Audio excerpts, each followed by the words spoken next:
So last lecture में हम लोग ने power of numerator greater than the power of denominator actual division वाले कंसेप्ट देखे थे। अब यहाँ पे सिंपल केस दिख रहा है, न्यूमरेटर का पावर 3 है हाईएस्ट पावर और डिनोमिनेटर का पावर 1 है। तो न्यूमरेटर का पावर अगर डिनोमिनेटर से बड़ा रहेगा तो हम लोग क्या यूज करते हैं, डिवीजन मेथड। और डिवीजन मेथड को कैसे सॉल्व करना है, ध्यान से सिंपल केस है, पहले कंसिडर लिखने का। ओके, हाईएस्ट पावर देखते हैं, यहाँ पे 1 है, यहाँ पे 3। ग्रेटर के लिए एक ही हिंट, बस डिवीजन मेथड, और एल्जेब्रिक तो पूरा है ही, तो आराम से सॉल्व कर सकते। फाइन, तो अब इसको कैसे सॉल्व करेंगे सर, ध्यान से।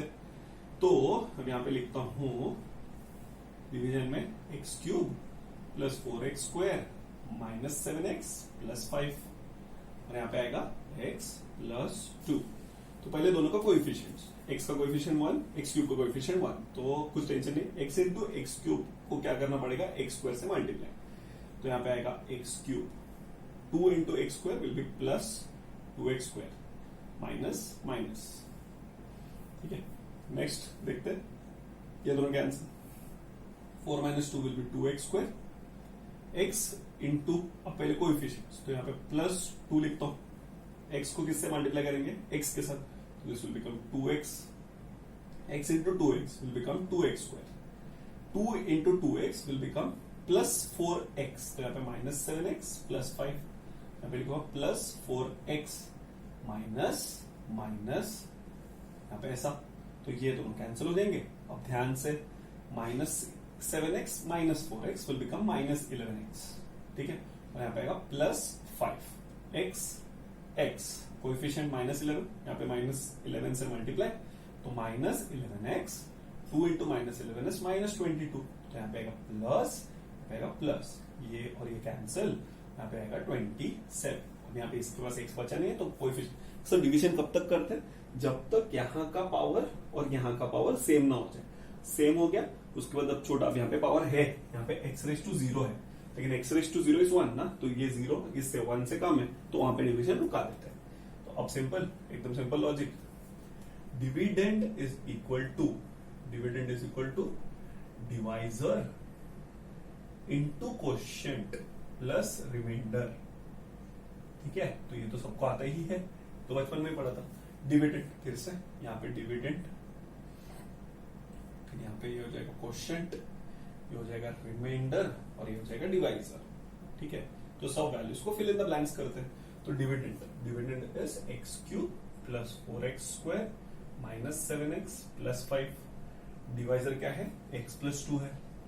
क्वोशिएंट क्या है, quotient is x square plus 2x minus 11 and the remainder is 27। ठीक है, so now what will we do, और हम लोग क्या करेंगे, अब इसके जगह पे जहां पे ये है वहां पे ये पूरा टर्म लिखेंगे। So the integration will now become x cube के बदले में I will be writing it as x square plus x plus 2, x square plus 2x minus 11, तो यहाँ पे आएगा plus 27, the whole upon x plus 2, the whole into dx। अब हम लोग क्या करने वाले, स्प्लिट करेंगे। तो अब अगर स्प्लिट करेंगे, so this will become x plus 2 into x square plus 2x minus 11, the whole upon x plus 2 plus 27 upon x plus 2, the whole into dx। ये हो गया। अब यहाँ पे स्प्लिट कर देंगे, स्प्लिटिंग के बाद यहाँ पे स्प्लिट तो हो ही चुका है, तो यहाँ पे बचेगा x square plus 2x minus 11, और यहाँ पे आ रहा है plus 27 upon x plus 2 and into dx। तो यहाँ पे है ब्रैकेट क्लोज्ड। तो अब इसको इंटीग्रल वैल्यूज का कैसे सॉल्व होगा, स्प्लिट करके। तो इंटीग्रेशन ऑफ एक्स क्यूब, यहाँ पे आएगा x square into dx plus 2 constant integration of x dx minus 11 constant integration of 1 dx plus 27 constant integration of x plus 2 into dx। तो ये देखो, एक्स स्क्वायर का integration will be x cube by 3 plus 2 into x square by 2, 2 cancel, minus 11 into x plus 27, 1 upon x का integration log mod of x plus 2, the whole upon 1 plus c। 1 is coefficient of x, और एक चीज, नीचे का derivative ऊपर, तो वो भी प्रॉपर्टी से तो लॉग आ रहा ना, x का डेरिवेटिव 1, 2 का डेरिवेटिव 0, तो नीचे का डेरिवेटिव ऊपर, आंसर लॉग मॉड ऑफ नीचे वाला, आराम से आंसर आ गया। So the final answer will be written like this. Okay, so वो 2x स्क्वायर को जो हटाया है वो सब उसके मतलब स्प्लिट करके अलग से नया लिख सकता है। सो अब यहां से मेरे को क्या रियलाइज हुआ कि जब पावर ऑफ न्यूमरेटर बड़ा होता है डिनोमिनेटर से, तो हम लोग एक्चुअल डिवीजन करते हैं। मोस्टली तो बहुत सारे स्टूडेंट ने तो राइट कर ही लिया होगा घर पे, बस इसको मैंने सॉल्व इसलिए किया ताकि किसी को कुछ इश्यू ना हो। फाइन, अब आते हैं, ये तो सब इंपॉर्टेंट थे, एक्स्ट्रा सम्स थे। अब आते हैं अपने नॉर्मल सम पे। नॉर्मल सम्स में थे अपना लास्ट सम बाकी है ये एक्सरसाइज का, वो देख लेते हैं कि कैसे करना है। लास्ट सम को इंपॉर्टेंट मार्क करके रख सकते हैं, वो उसको फिर उसके अकॉर्डिंग आगे बढ़ते हैं। और मैं सॉल्व करने के लिए थोड़े बहुत एक्स्ट्रा सम्स भी दूंगा, वो सब देखेंगे कि कैसे करना है। ओके, सो अपने एक्सरसाइज का कौन सा sum? Last sum, sin x into cos cube x upon 1 plus cos square x. ठीक, तो 17 सम में ऐसे दिया है, integration of sin x into cos cube x the whole upon 1 plus cos square x. अब देखो यहाँ पे ऑड पावर दिख रहा है, तो कॉस क्यूब को ब्रेक करेंगे। तो कॉस क्यूब को कैसे ब्रेक कर सकते हैं? Cos square into cos, option number 1। सो वो कर सकते हैं, लेकिन मेरे को क्या रियलाइज हुआ मालूम है, क्या इतना सब टेंशन लेने का जरूरत है? अगर मैंने cos x इतना सारा दिख रहा है, मैंने अगर cos x को t ले लिया, तो cos x का डेरिवेटिव क्या होता है? sin x। तो इधर डेरिवेटिव बाजू में ही है, तो उसको ब्रेक भी करने का जरूरत ही नहीं ना।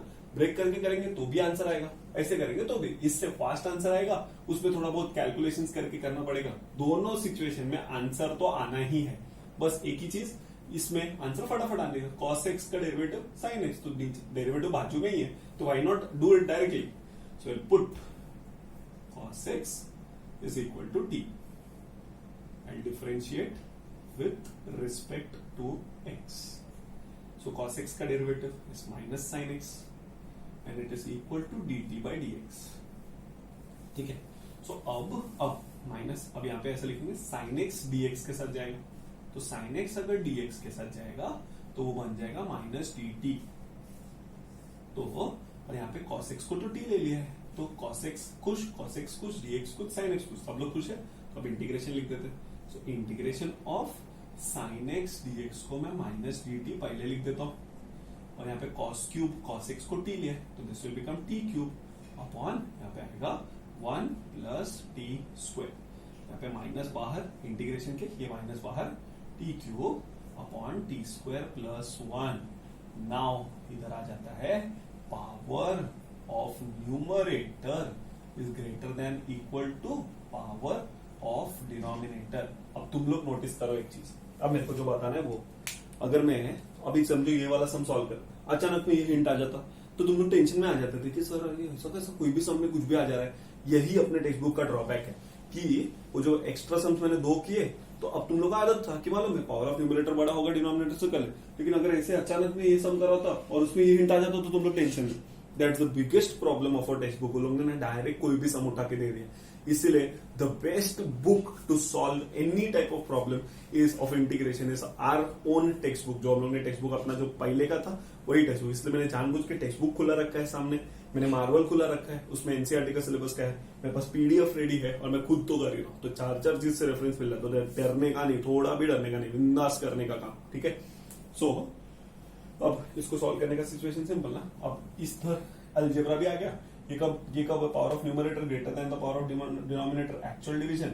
और एक्चुअल नाम क्यों रखा है मालूम है? पब्लिक को हिंट स्ट्राइक ही नहीं होना चाहिए, मतलब समझो ना, 2 यूरेका वाले अगर कॉपी करते रहेंगे ना अगर बोर्ड एग्जाम में, तो सामने वाला बोलेगा एक्चुअल डिवीजन, तो बीच में कोई और क्लासेस वाला सुनेगा एक्चुअल डिवीजन, ये क्या है, हम लोग को तो सिखाया ही नहीं, जानबूझ के उसका नाम चेंज करके रखा था कि डिवीजन का एक्चुअल डिवीजन रहेगा, तो अलग से हाँ एक्चुअल डिवीजन कुछ नया है तो याद। और क्या है एक्चुअल डिवीजन? मतलब नॉर्मल डिवीजन ही, किसी को कोड वर्ड में बात करे, कुछ समझेगा ही नहीं किसी को। ठीक है, so now I consider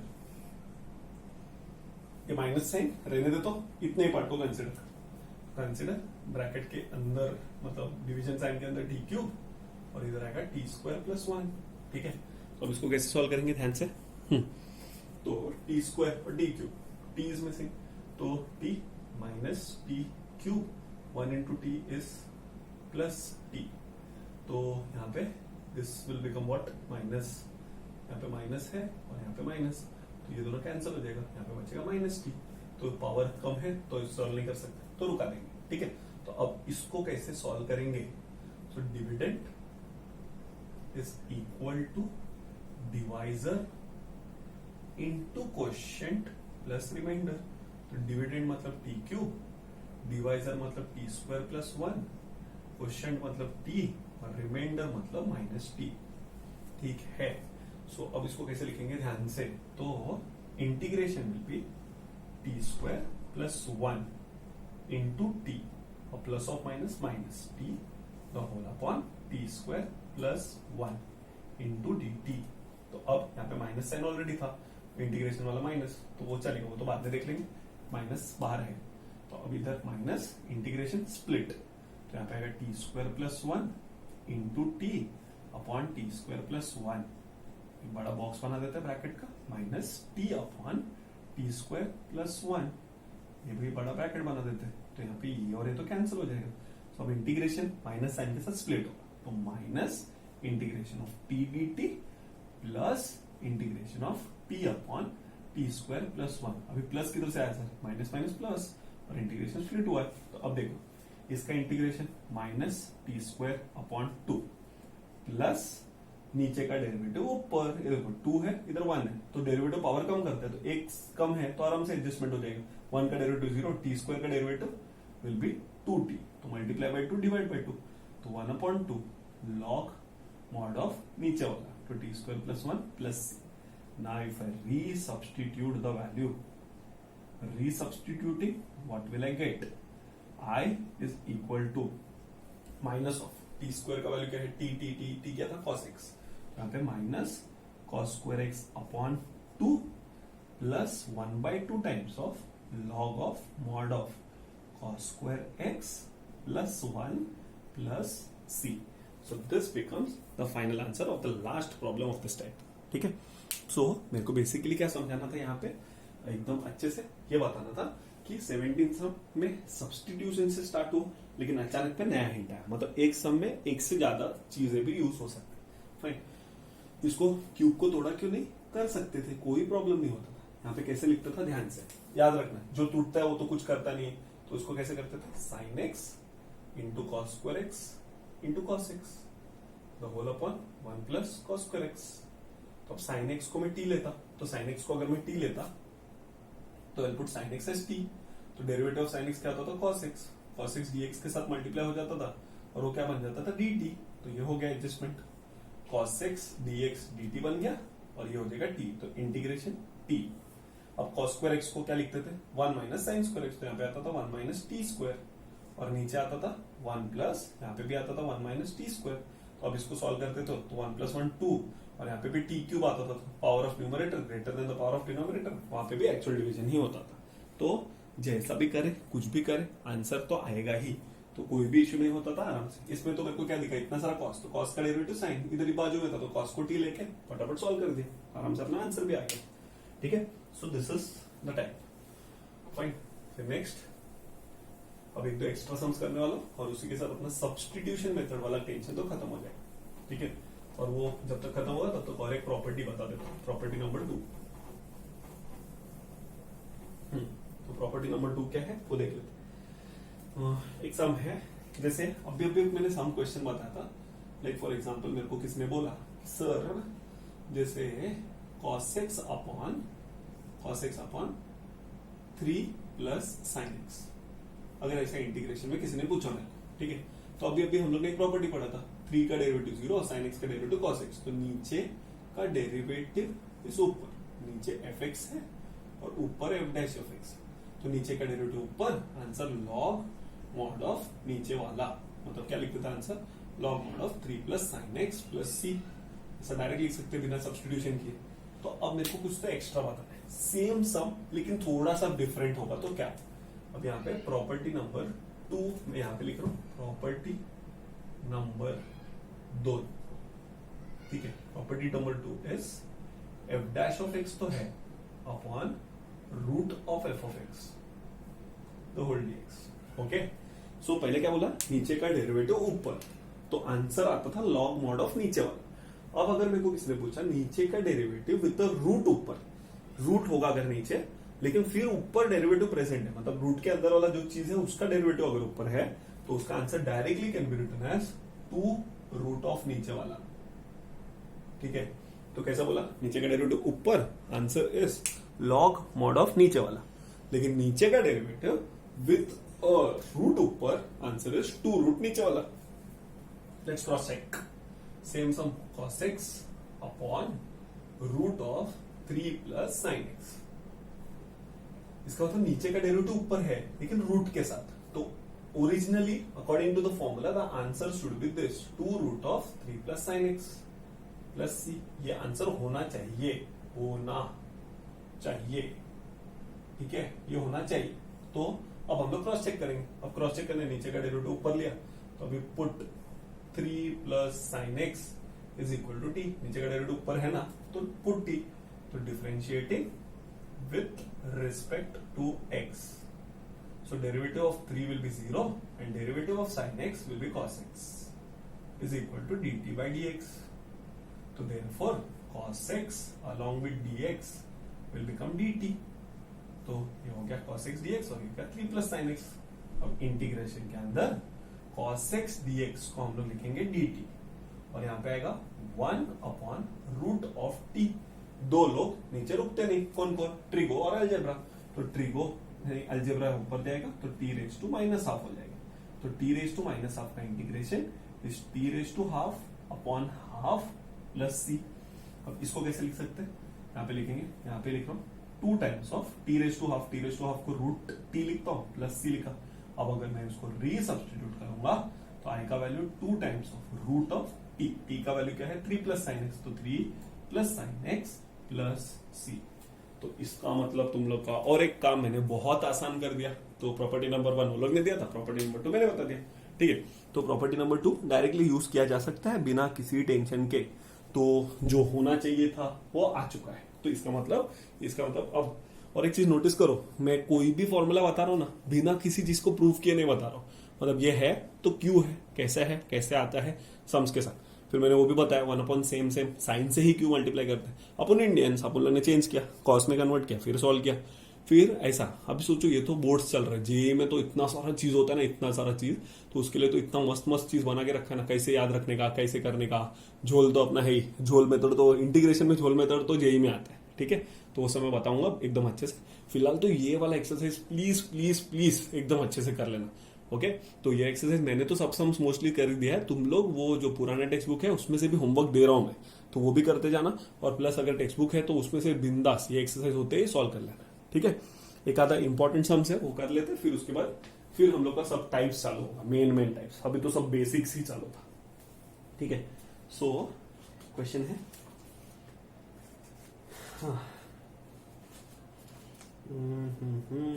solving के लिए ध्यान से. एक सम दिया है. फाइन, तो लेट्स सी. फाइन, एक सम ऐसा भी है जो तुम लोग होमवर्क के लिए करेंगे. Integration of x cube upon x plus 1 the whole square. I guess ये एक्चुअल डिवीजन वाला है, उसको एक्सपांड करो और उसके बाद सॉल्व करो, आराम से कर सकते हैं. फिर एक नेक्स्ट सम है, इंटीग्रेशन ऑफ ऐसा दिया है x raise to 7 the whole upon x raised to 7 the whole upon 1 plus x raised to 4 the whole square into dx. अब कुछ लोग को लग रहा है पावर ऑफ न्यूमरेटर फिर भी बड़ा है, पावर ऑफ न्यूमरेटर छोटा है, तो इसका मतलब कुछ और करना पड़ेगा. तो ये सम के लिए हिंट बता देता हूं, देखते तुम लोग सॉल्व कर पाते. I will put 1 plus x raised to 4 as t. तो इसका डेरिवेटिव क्या हो जाएगा, 1 का 0, x raised to 4 का 4x cube is equal to dt by dx. तो यहाँ पे आएगा x cube dx is 1 upon 4 times of dt. अब सुनते जाओ ध्यान से. 1 plus x raised to 4 को तो मैं t लिखने वाला, तो यहाँ पे I will be equal to integration यहाँ पे हो जाएगा t स्क्वायर. ठीक है, अब x क्यूब dx, लेकिन dx है, dx के साथ तो dx के साथ x raised to 7 है, तो x raised to 7 को ऐसा लिखूंगा, x raised to 4 into x cube. तो वो वैसे भी ऑर्डर पावर था तो तोड़ना तो था ही, तो टूटेगा कैसा, डेरिवेटिव देख के. तो डेरिवेटिव देख के टूटा, तो क्यूब और dx 1/4 बाहर और dt इधर. सर x raised to 4 को क्या लिखूं, simple, x raised to 4 is t minus 1, तो t minus 1 upon t square, split answer. तो ये तो हिंट था. ठीक है, फिर और एक सम जो तुम लोग कर सकते हैं, वही सम ऐसे टाइप का सम दूंगा, ध्यान से. ओके, सो जो नहीं आएगा वो मैं करूंगा. तो ये प्रॉपर्टी नंबर 2 भी अच्छे से नोट डाउन कर सकते हैं. अब ये दोनों प्रॉपर्टी आगे के लेक्चर्स में मैं बिंदास यूज करूंगा, तो उधर उधर बोलना नहीं कि सर कहां से यूज किया, कैसे आया। नीचे का डेरिवेटिव ऊपर, answer is log mod of नीचे वाला, एंड नीचे का डेरिवेटिव विद द रूट ऊपर, आंसर इज 2 रूट नीचे वाला। ठीक है, हाँ एक इजी सम है वो मैं दे रहा हूं, लेट्स सी, उसका हिंट भी दूंगा। Integration of cos 4 theta plus 1 upon cot theta minus tan theta minus tan theta. ठीक है, अब सुनते जाओ ध्यान से, फटाफट हिंट सुनो। डी थीटा के टर्म्स में दिया चलेगा ना, आंसर भी थीटा के टर्म्स में, एक्स रहेगा तो एक्स, थीटा रहेगा तो थीटा। तो बताने का क्या है, पहले देख लो, यहाँ पे 4 है, यहाँ पे थीटा है, तो 4 को थीटा बनाने के लिए पहले ऐसा होगा, 4 2 पे जाएगा, फिर 2 1 पे जाएगा, ऐसा होगा क्योंकि 1 थीटा है। और अगर थीटा को मेरे को 1 थीटा को 4 बनाना है तो 1 से 2 जाएंगे, 2 से 4 जाएंगे। तो अब मैंने क्या सोचा, एक काम करते हैं, ये 4 है ना, उसको बोलता हूं तू एक स्टेप नीचे उतर, और ये 1 है उसको बोलता हूं तू एक स्टेप ऊपर जा, तो दोनों 2 थीटा बन जाएंगे। तो the hint is 1 plus cos 4 theta is पहली नजर या पुट एट साइड, और cot theta minus tan theta को cos साइन में कन्वर्ट करके फिर 2 थीटा बनाओ, आंसर 2 मिनट में आ जाएगा। ठीक है, फिर the next sum which I was wishing to solve was एक बहुत इंपॉर्टेंट सम है, ध्यान से।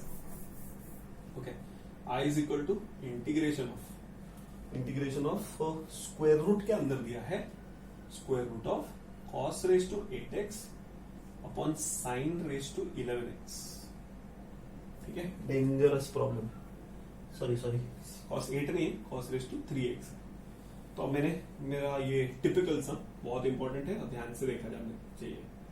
ठीक है, तो टिपिकल सम, अब इसको कैसे सॉल्व करेंगे सर, ध्यान से सुनो।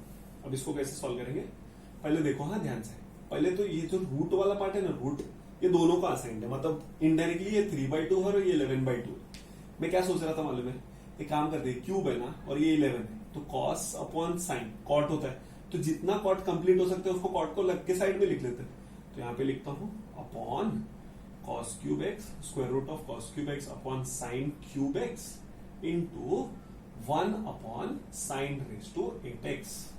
चलो कुछ तो अच्छा हुआ। अब इसको तो पहले रूट से बाहर निकाल लेता हूं, बाहर निकल दो, 1 upon sine raise to 4x, cos cube upon sine cube is how much, cot cube, तो cot cube raise to half is cot raise to 3/2x। ये हो गया, या तो फिर ऐसा लिख सकते हैं cot x the whole raise to 3/2।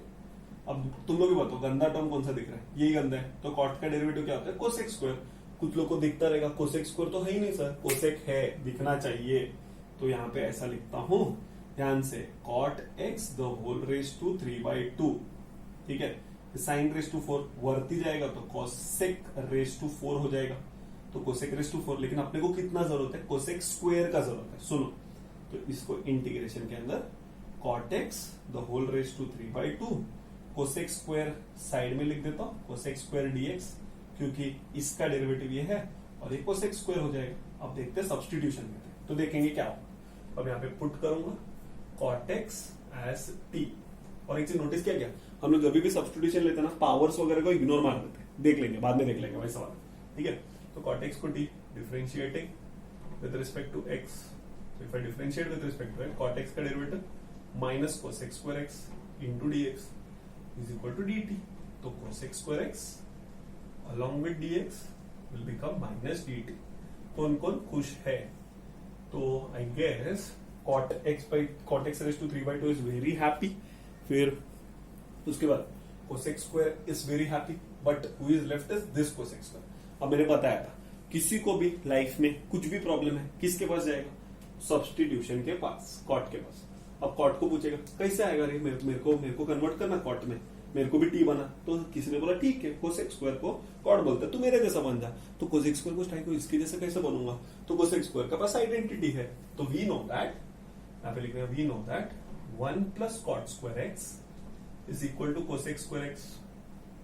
ठीक है, तो cosec स्क्वायर cot को टी लिए, तो 1 plus t square is equal to cosec square x. और असाइनिंग लेफ्ट टू राइट नहीं होता, राइट टू लेफ्ट होता है, इसका मतलब पहले cosec स्क्वायर एक्स का value will be writing as 1 plus t square. हम लोग 1 प्लस टी स्क्वायर की जगह पे cosec नहीं लिखते, cosec स्क्वायर की जगह पे 1 प्लस, तो इसका ऑर्डर चेंज कर देना। सर इसको क्या बता रहे हो इतना टेक्निकल, एक एक चीज मैटर करता है। 100 आउट ऑफ 100 में ना अगर ये लिखा रहेगा ना तो हाफ मार्क्स कट करते हैं। इसका मतलब क्या 1 प्लस टी स्क्वायर को कोसेक स्क्वायर लिख रहे हैं? नहीं, हम लोग कोसेक स्क्वायर एक को 1 प्लस टी स्क्वायर लिख रहे हैं। ठीक है, तो ये सब बहुत मैटर करता है और अपने को तो 100 से बहुत प्यार है। हाँ, ध्यान से। तो कॉटेक्स को टी लिया, तो कॉटेक्स को टी लिया तो this will become t raise to 3/2। फिर कोसेक स्क्वायर एक्स डीएक्स को हम लोग क्या लिखेंगे? माइनस डी टी, तो माइनस बाहर, यहाँ पे डी टी, और ये कोसेक स्क्वायर एक्स को क्या लिखना है? 1 प्लस टी स्क्वायर, चिन्ह हो गया सब, minus integration t raise to 3/2 plus t raise to 3/2 plus 2, 3/2 का 2 तो आ जाएगा t raise to 7/2 into d t. इसका इंटीग्रेशन तुम लोग को आता ही है। तो टी रेज टू 3/2 को टी रेज टू 5/2 अपॉन 5/2 लिख सकते हैं, और टी रेज टू 7/2 का टी रेज टू 9/2 अपॉन 9/2 लिख सकते हैं। टी का वैल्यू क्या था? कॉट, तो कॉट सब्स्टिट्यूट करेंगे, 2 मिनट में आंसर आ जाए। सो आई गेस आगे का डॉट डॉट डॉट वाला पार्ट तुम लोग सॉल्व कर सकते हैं। ठीक है, मोस्टली तो मैं ऑलमोस्ट तुम लोग को सब सम्स करवा ही दे रहा हूं। ओके, तो और एक सम होमवर्क के लिए ले लो, integration of given as integration of sin 2x the whole upon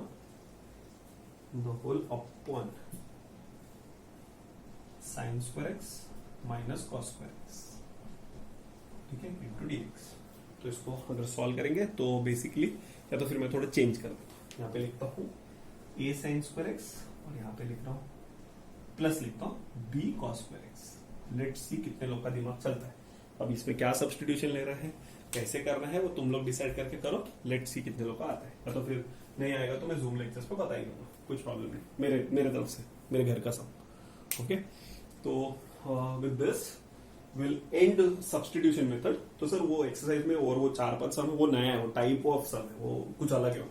ठीक है, so with this substitution method is done. In case you have any queries, बिंदास इंस्टाग्राम एनी टाइम, बस थोड़ा रिप्लाई में डिले हो सकता है, कोई प्रॉब्लम नहीं। कभी कभी आजकल तो स्टूडेंट लोग जब भी मतलब मैसेज करते हैं तो मेरे को ऐसा हो जाता है कि अरे वो लोग को समझाने को डिफिकल्ट होता है टेक्स्ट में, तो मैं वो लोग को बोलता हूँ तुम लोग नंबर दो, मैं कॉल करता हूँ। तो मैं कॉल करता हूँ, मस्त डिस्कशन हो जाता है, कुछ प्रॉब्लम नहीं। ठीक है, इतना तो मैं कर ही सकता हूँ अपने स्टूडेंट लोग के लिए, फाइन। सो प्लीज बस एक ही रिक्वेस्ट, बार बार बोल रहा हूँ, जितना हो सकता है इंटीग्रेशन का जितना भी सम नया दिखता है सब करते जाओ। ओके, जितना सम्स होता है उतना, फाइन। और बहुत लोग टेक्स्ट बुक का पीडीएफ वगैरह मांग रहे थे मेरे से, पुराने टेक्स्ट बुक का पीडीएफ का जरूरत नहीं है, मैंने सब दे ही दिया है, तो कुछ प्रॉब्लम नहीं है, बिंदास कर सकते हैं। Okay, so next time start करेंगे हम लोग डिफरेंट टाइप्स ऑफ इंटीग्रेशन से। तो जितना भी टाइप्स अभी तक किया है सब अच्छे से एक बार रिवाइज करके रखना, सो दैट आगे के टाइप्स में कुछ प्रॉब्लम ना हो। Okay, will stop for today.